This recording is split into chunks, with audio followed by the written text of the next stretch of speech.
Hello and welcome to MMA Crips Fighting Talk. On today's show, we'll be going 3 rounds of action, featuring Vanderlei Silva versus Sonnen Fake. And then we'll move on to team versus team, 5-on-5, before ending the show with Minowaman, Cripples' debut fighter. Okay, joining me on today's show, as always, Mr. Derek Love. Welcome to MMA Crips Fighting Talk, Derek. Thanks for having me, Greg. Okay, let's kick things off with round 1. Vanderlei Silva versus Sonnen Fake. Now, let's get the footage up here, Derek, because I'm not very happy about this, to be honest. Now, obviously, we didn't get to see the full fight beforehand. It was all, it was sort of like clips when they was like, hyping up the season. But finally, we got some more leaked footage on the fight, and to me, it looks really staged. Here we go, just got it up now. Sonnen's doing some head movement, saying I can't let you hit me. Then Vanderlei proceeds to throw a right-handed slap, and I mean a slap, like a bitch slap, because it certainly was no clenched fist, that's for sure. It's getting a bit ridiculous here, Derek, to be honest with you. It's like, I'm watching it now, even when he takes Vanderlei down, he's taking him down next to the scales, and the scales are right behind Vanderlei. Now, if Vanderlei was really starting to fight with him, he'll just dump him on the scales, damage his back up. Instead, he sort of turns Vanderlei away from the scales so he doesn't hurt himself. First off, do you think that's actually staged? Because I know you watched the footage earlier today, courtesy of me. It would be hard to argue and say it wasn't fake, that's for sure. There is a couple different ways you can look at it. Like maybe Chael, did dump him on the scale because he didn't want Vanderlei to get hurt because he still wants to fight him in the octagon. Yeah. But it really did look fake. Like, you see, Vanderlei kind of, flinched before he threw his, little bitch slap. Yeah. Chael completely, dodged out of the way like he was expecting a punch. And then Vanderlei threw the punch and Chael took him down off of it. It did look really staged. But it even looked staged when the advertisement first came out. People were calling for this. Well, I wasn't fully happy with him going to Brazil anyway. It's like, what the fuck? We can't even watch the thing, you know what I mean? It's not even in our language, we don't even get fucking subtitles or anything. It's ridiculous. And you see, I didn't mind Chael Sonnen. Everybody gets on Chael Sonnen's back. Like, oh, the shit talking, this and that. I think he's quite funny. He could be a fucking comedian. He's really good. He really entertains me. Sometimes it gets a little bit boring, but, I actually agree with a lot of the stuff he says, He says some very intelligent stuff, but as soon as you start faking shit and you start faking arguments and you start faking fucking, like a lot of fighters, if you've seen this in the past, Eric, they're like, oh, we don't like each other, fucking cheater, he's on steroids, Like, I'm using BJ Penn and Sean Shook as a example there, as you can tell. Now, at the press conference after the fight, I didn't mean anything I said to him, was hyping up a good fight. I told him, let's make this the best lightweight fight ever. Yeah, well, now you just pissed me off because I thought you didn't like him. I watched that fight because I thought you didn't like him. You thought he was a cheater. You're the real champion. You're the real warrior who doesn't need steroids. And then you tell me that was all fake. Fuck off. And it just turns me off. Like, literally, watching that footage now, Derek. Now, obviously, I'm gonna give it the benefit of the doubt a little bit, because I will watch the full fight and see what happens. Because apparently a teammate jumps in, one of the guys on the show, and then he gets kicked off the show. So, but looking at the footage right now, if that's fake, it's totally turning me off the fight. It really is. But I will wait until the full fight footage has come out. That's for sure. But if that does turn out to be fake in your mind, and does that sort of shit turn you off there, Derek? Obviously, it's not good for the sport, really, is it? No, and there's obviously a lot of fighters will say stuff just to hype the fight, but faking something like that is totally different. They should definitely steer away from that. You start faking stuff like that, then people are going to start thinking the fights are fixed too, and that would be just awful. Whoa. Yeah, we don't need that shit. We really don't, It's like, if it's turning me off, it's turning you off. This is really dangerous. If the UFC set that up, that's, I think they've got a strong base already, but, You're really going to start. Don't mock your fans, because the fans will leave you. It does not matter how big you are. They will leave you if you start doing that. You know what I mean? Absolutely. And that's the thing too. Like, do these two actually not like each other now? If they're gonna start staging stuff like this, like what was it? I can't even remember. It was an expo where Chael and Vanderlei got in Chael's face and was trying to fight him, and Anthony Pettis was backing up Chael Sonnen. Was that all fake too now? Like, where's the line? Well, yeah, I remember that. It was like, Chael said it was staged on Vanderlei's side. To be honest with you, I had a little bit of a feeling there and then that it was a little bit fixed for me. But he started going about he had Anthony Pettis behind him. Anthony Pettis was going to jump in and whatnot. But just a stupid speech afterwards. If you remember afterwards, he's done it a few times now. Vanderlei Silva just keeps doing these stupid threats on the video. I know you're scared, Chael. I know you're scared. I can see fear in your eyes. No, he's not scared of you. He pretty much laughs at you. You know what I mean? Like, the only real time I've seen proper heat between Vanderlei Silva and Chael Sonnen was in the car that time when he said, you need to show more respect to Brazil. And I think the UFC should have just launched something off that, but obviously he was fighting Anderson Silva. But even if you watched a bit of the show, like, Vanderlei made this big deal. I'm walking off the show if he doesn't apologise. How fucking stupid was that shit? It's like, why did you sign up to the show then? You should have got your apology before filming started. Why do you want an apology now? It's like, I always respected Vanderlei Silva, but he's really rubbing me up the wrong way now. Because, like, he's trying to, like, get the Brazilian fans on his side. Like, I'll make him say sorry or I'm going to walk off the show. Shut the fuck up, Vanderlei. Seriously. It's like he's being false in a way. Like, oh, look at me, I'm the big saviour for Brazil. Nobody disrespects Brazil around me. And then Chael Sonnen put it best. He said, listen, I was talking about Anderson. We had the fight. He beat me. It didn't end so well for me. It's done. What I said was personally mainly to Anderson, Why are you poking your nose in, basically? And it's very true. It's like, do you feel like Vanderlei's like trying to play the hero for Brazil in a bit of a way there, Derek? I do, and I think at the same time he's being a bit of a prima donna about it. Yeah, do you feel like he's coming off wrong a little bit, Derek? Absolutely. If anything, this is hurting him more than it's helping him. Yeah. Right. I didn't watch Pride. Like, I barely was into MMA when Pride got bought out. Yeah. But everything I've seen of Vanderlei, fan. All his UFC fights, fan. This kind of stuff is making me hope Chael bashes his head in and Vanderlei goes away for a while. Well, you see, when he was fighting Kung Lee, it was like Kung Lee was all over him, and then Vanderlei come back, he broke his nose, he was all over him. I was so happy for Vanderlei. I was like, oh, fantastic, the Warrior's back. Vanderlei's one of those fighters. He does the talking in the cage. He's not one of those fighters who does the talking outside the cage, because he's just shit at it. And he needs to realise that. Now, Chael Sonnen, he does a bit of both, you know what I mean? He backs it up in the cage, but also outside the cage, he's very good with the talking, He knows how to be sarcastic. He knows how to be smart. He knows how to be smug. Vanderlei is like trying to play a fucking superhero for Brazil. And for what points? For what reasons? Because he called Brazil. Shit, somebody calls England. What am I going to go and do? Put on my fucking England cape and go around? You better say sorry. Fuck me. The guy's allowed to have an opinion. Jeez. Do you know what I mean? If he doesn't like Brazil, fuck, he don't like Brazil. Who cares? The Brazilian people really care what fucking Chael Sonnen thinks. They really give a shit. And it all turned into a joke anyway with Anderson. Anderson, oh, he can come around for a barbecue with me, you know what I mean? It all just turned silly. Listen, he got his ass whooped. He got embarrassed in front of thousands of millions of people around the world. Knee in his chest and lying on the floor, fucking Anderson pounding on him. Just give it up already, Vanderlei. You know what I mean? Anything else you want to say on that, Derek? Because I pretty much want to move on to round 2.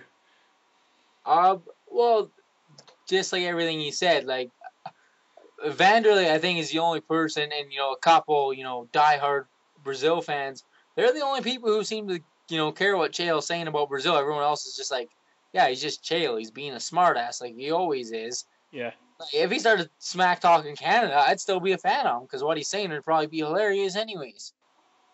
Well, apparently, a lot of the Brazilian fighters wanted to be on Chael's team. Now, the Brazilians can't hate Chael that much then, can they?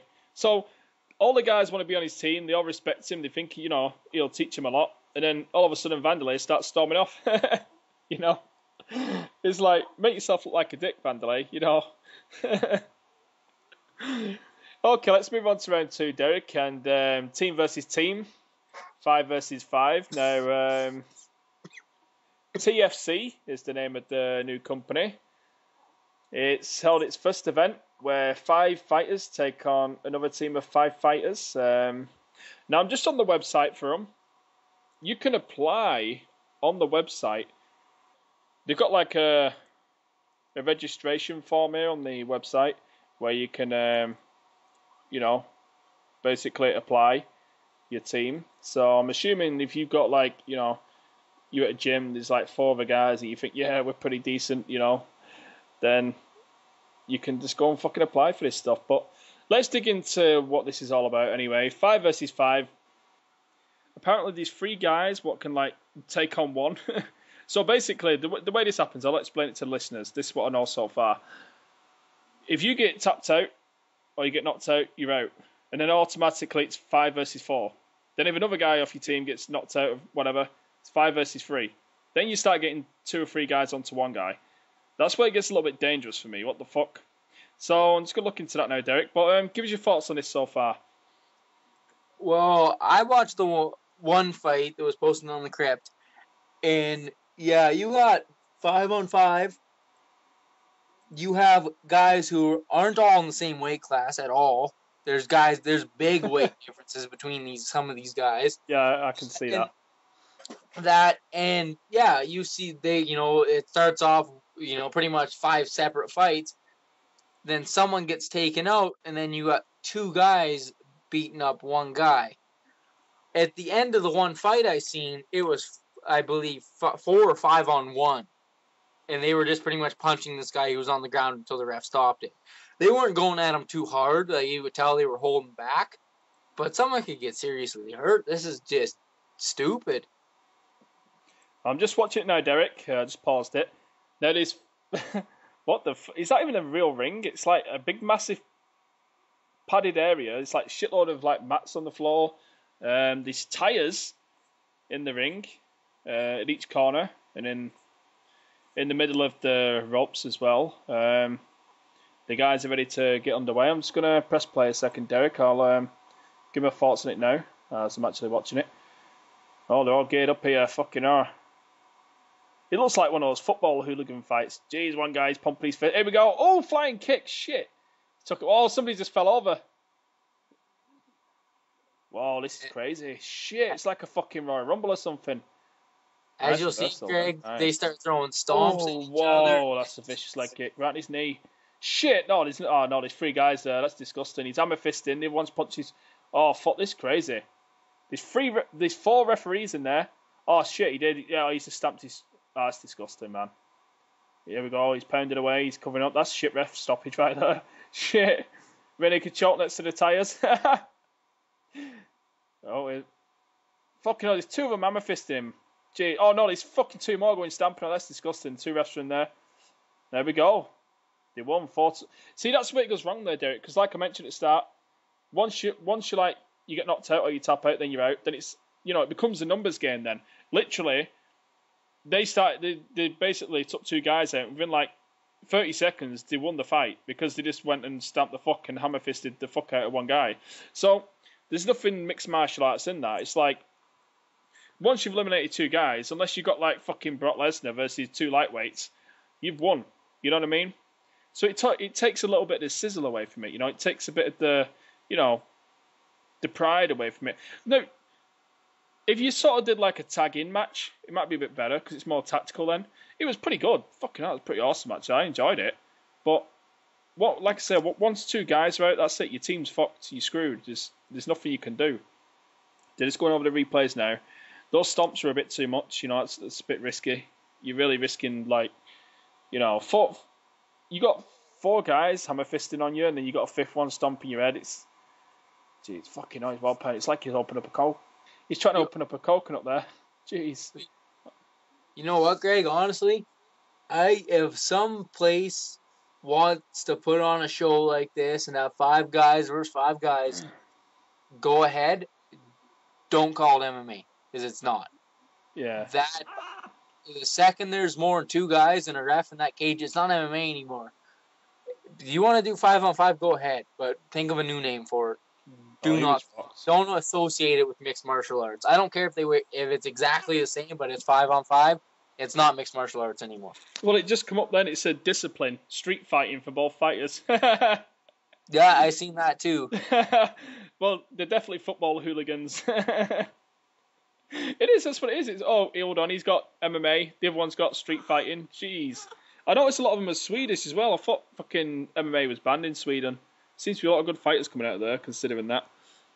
I'm sure it is. I don't know if I'd call any of these guys good fighters. I think if you threw them in there with a team of even 5 guys from Legacy, they would get worked over. But for sure. You can tell it's just all scrappy. He's flying kicks. Like, geez, that's a shit rear naked choke. He's literally, that was piss poor. He literally just wrapped his forearm there and just fell back. Nothing in. He didn't have no hooks or nothing. That was horrendous. The guy could have just turned into him. That was pathetic. Street fighting again. Jeez, absolutely ridiculous. And you're right about the weight difference. Jeez, that's like a fucking lightweight versus heavyweight there. That's a bit stupid, man. Bet he well feels like he's badass. The fucking kid tapped after like 1 second of being in the choke. Oh, we got Muay Thai and a boxer here. Jeez, we've moved away from some street fighting here. Nice hook. So I mentioned, Derek, that this isn't probably going to go anywhere in, like, you know, the mainstream TV and whatnot. Well, it's literally no chance, to be honest. Would you agree? Absolutely. I think this is some garbage. I actually seen this about 3 weeks ago. I was going to mention it on the show, but never really got round to it. Obviously, it's been circulating through the forums and, you know, the media outlets now, so... Okay, let's move over to round 3, Derek. And MMA legend, Kushi Minowaman, actually destroys a Swedish opponent's leg in his MMA debut. Now, I'm hoping it's not one of these guys off this team fighting thing here. But Minowaman actually just took him down and, jeez, he sort of like leaned onto the knee and just sort of like bent it like up towards the side of his thigh. It was pretty brutal. Did you see the footage on that, Derek? I did. What do you make of, like, a guy fresh into mixed martial arts? Well, I don't know if he's fresh into mixed martial arts. I'm not sure of his amateur record. But, geez, a guy making his pro debut against, a guy with so many fights. This guy's fought the best. He's won the Dream Tournament. He's been in Pride. Where hasn't Minowaman been? And they stick in a guy making his MMA debut. I said that, I think it was banned in Sweden, mixed martial arts. Well, I don't know what's going on here, Derek. What do you make of a guy in his debut just fighting such an experienced foe? Honestly, this entire fight is a joke. The debuting guy's an idiot for taking this fight. Both their managers are idiots for thinking this fight was any kind of a, even a fight. This was a squash. Yeah. And the promotion is a complete joke for letting this fight go on. And I'm guessing there was no commission because this fight should never have been sanctioned. That's everything to this fight and everything to do with it is absolute fucking joke. Do you know the promotion's name, Derek? Because I just seen the footage. I've not even seen where it was at. I think it was out in Europe. It looks like a European event. You mentioned that to me before too. Do you know the name of the company? I have no idea. And I heard that guy he fought, Minowaman fought, he didn't have any amateur fights and had not been training for that long. Jeez, come on. Seriously? Anybody who's watched Minowaman knows full well this guy was fighting back at, like, I think it was UFC Japan or something. I think he beat one of the Lions Den guys when he kicked him in the head and he cut him with the laces. That is how long this guy's been fighting. If anybody's watched this guy on the ground, he literally knows how to submit you from any single fucking position with moves you've never seen before. He's so savvy on the ground. What as a debuting fighter who's probably got like a year's training under his belt, what's this guy going to offer to Minowaman? It's ridiculous, man. And I know it's a fun fight. You know, it's interesting because it is a fight and anybody can win on any given day. But the story here, Derek, is I was reading up on the forums and a lot of the fans seem to think that Minowaman should have just, you know, let him off the hook and not snapped his leg. Maybe he should have gone for a little bit of ground and pound, a submission. Maybe a submission like a rear naked choke, a choke or something. You know, not snap the guy's leg. Do you think Minowaman went a little bit overboard? Absolutely. This, judging by that knee injury, or whatever you want to call it, that kid might never fight again. That, like, he might not even be able to work right now.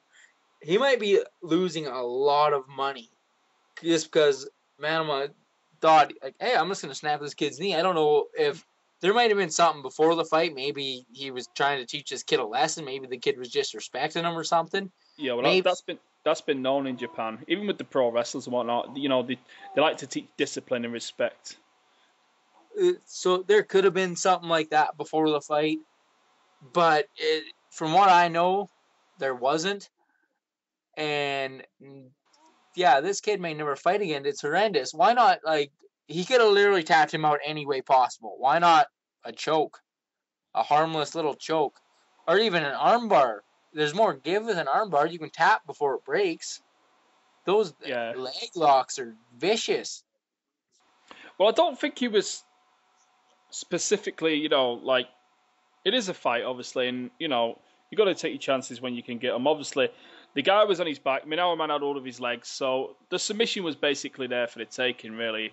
He must have felt the guy literally had no defense to that, so he sort of just put his knee in between, you know, this guy's inner thigh and literally just sort of like stepped over and just cranked the fucking thing up his leg. But, you know, while I do believe you should take what you can in a fight, and, you know, you shouldn't be like, oh, well, I'll go for this move instead, because it only takes like, oh, well, I'll try and transition. If you've got a submission set up, then you should really go for it. Fuck trying to, like, pass his guard and get into a now triangle or try and take his back, because in between that, it takes one scramble and the guy's up and he could just fucking knock you out, you know, a quick uppercut, a quick hook, and then, you know, so I don't blame Minowaman too much, but just off the level of skill difference between them both, you know, I think he could have passed this guy's guard like butter, and because this guy looked more like a kickboxer, to be honest with you. I think this guy had some Muay Thai background. So maybe he could have, you know, took a little bit of an easy route. Maybe just, he was already in like fucking half mount. He could have just stayed there, maybe even passed the side control, maybe just got on top and full mounted the kid and just ground and pounded out a victory. Maybe he turned over and then he could have took his back, but yeah, I'm a little bit 50-50. Maybe he should have gone a little easier on the kid, but I'm not, you know, outraged by it because it is a fight, and both fighters, when they step in the ring, no matter who you are, amateur, pro, every time you step in that cage, whether it's be fucking in front of 50 people or 50,000, you put your health on the line regardless. You know, you don't know how you're going to walk out of there. So it is what it is, but I do agree with you, Derek. They should not be putting fights on like this. The promoters should be pretty much disgusted. You know, you see, Amir Sadollah, he went on the Ultimate Fighter and he won the Ultimate Fighter. So there's Corey Hill too, and Corey Hill did got on the Ultimate Fighter 5. So, you know, it's a strange old thing, mixed martial arts. You know, I suppose in this day and age, you know, unless you've got a really, you know, decorated background, you shouldn't be facing high level experienced guys like Minowaman, to be honest. So, yeah. Well, I'm just checking out Minowaman's record because I want to know why he's fighting fucking guys in the debut. So I'm going to find out who he's been fighting. He's fighting a guy called Jung Gyo Park. Look at this guy's record here, Derek. The guy's record he's fighting next is 1 win and 5 losses. Jesus, this guy fell off the ladder. Fuck me. So, it was only a few fights ago. He's fighting Alexander Shlemenko. So you go from fighting Alexander Shlemenko to fighting a guy who's 1 and 5. Fuck me. It's like Japan must be just really using him here. The submission he defeated the kid with in his debut was an Achilles lock. So that was the actual term for the submission. The poor guy's only fucking 25 years old. Let's have a look at a few more opponents of his from recently. Atsushi Sawada, who was 0-2. This guy was a fucking heavyweight. Jeez, he's fighting a heavyweight. He's back to his old school days where he fucking starts fighting lightweights to heavyweights. This guy really don't give a shit, does he, Derek? I'm surprised he's not fighting women too. Get in the cage, Ronda. I'll have you next. Doing his little fucking aiming punch at her. Well, jeez. by the sounds of it, it wouldn't even be like someone like Ronda. It'd be some Japanese chick who, atom weight, who's probably, like 3-19 for a record, and then he'd go in there and cripple her too. Look at his record, Derek. It's 59 wins and 35 losses and 8 draws. How much of a fucked up record is that, Derek? Well, like, look at the start of his career. He goes like 2-9 or something like that. Like, man, I don't know. And now he's fighting another guy who he has no business fighting. Like, I get that there's probably not, like, a lot of guys who want to fight him, or even a lot of guys who they can book him against, but you gotta find him someone who has a winning record, who at least can, isn't gonna get killed going in there. Well, here's a message to Gung Ho Gang, whatever your name is, who's fighting Minowaman next. Just pull out of the fight and save your leg. Well, with that, from MMA Crips Fighting Talk, thank you for watching.